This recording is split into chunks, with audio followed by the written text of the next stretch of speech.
ዛሬ ከጓደኞቼ ጋር ቀጠሮ አለብኝ። እንኳን ቀጠሮ ኖራችሁ ጥሩ ነው። እንደውም ቤቱም ቀለል ይላል። አዎ በቃ ሂጂ። እንዴ ጸጉሬን ሳልሰራ? አይ እኔ ማርዬ ብር ከሆነ የለኝም። ምን ሆነሃል ማሪ? ምሳም እኮ አብረን ውጪ እንበላለን ተባብለናል። እንዴ ታዲያ እኔ ምን አገባኝ እንዴ? ወይ ከዚህ ቋጥረሽ መሄድ ነው። አንቺን ካወቅኩ ጊዜ ጀምሮ መሸ ነጋ ጠባ ገንዘብ ነው እንዴ? ቆይ ደሞዝሽስ?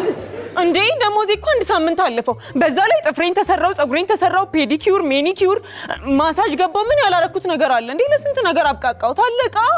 ደሞዝሽን ለ1 ሳምንት ነው? እሱንም ምን ያብቃቅቼው ነው እኮ አብቃቂዋ ለወር አይደል እንዲሰጡሽ? ለወር አብቃቂው ገንዘቡን እንዴ? አሁን 20 ሺህ ብር ስትሰጠኝ እሷን አብቃቅቼ ይጠቀማታል።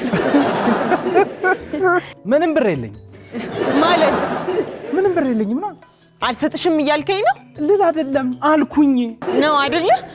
በቃ ከሰው በታች ልሆን ችግር የለውም። እኔም እየሆንኩ አይደል ባንቺ ምክንያት እንዴ? ብቻሽን ነው እንዴ ብትሆኚ? ስታገባኝ ግን እንደ አባትሽ ሆኜ ልንከባከብሽ ቃል እገባልሻለሁ ብለህ ቃል ገብተህልኝ ነበረ እኮ። አንቺ አይታይሽማ እንዴ? ሳገኝሽ እኮ እንደዚህ አልነበርሽም። አመዳም ነበርሽ። የሆንኩ ብርቱካን መስለሻል። ነው አይደለ? አዎ ነው። አባቴ ቢሆን ግን ይሰጠኝ ነበር። ምንም ነገር አይከለክለኝም አይደለ? በቃ እንግዲህ ቃልህን አላከበርክም። ከአባትሽ ጋር መደወል ነው ወይ ተገናኘ ነው አይደለ? ፍቅር በቃ እንደውም አባቴ ጋር ሄዳለሁ የማትሰጠኝ ከሆነ። ወይ አርጋሽው ነው አርጋሽው። እስቲ እንደው ለሰው ለወሬ የሚትረፍ እስቲ ተጣሉ ሄደች አባቷ ጋር ምናምን ይባልስ? ልሂድ እንዴ?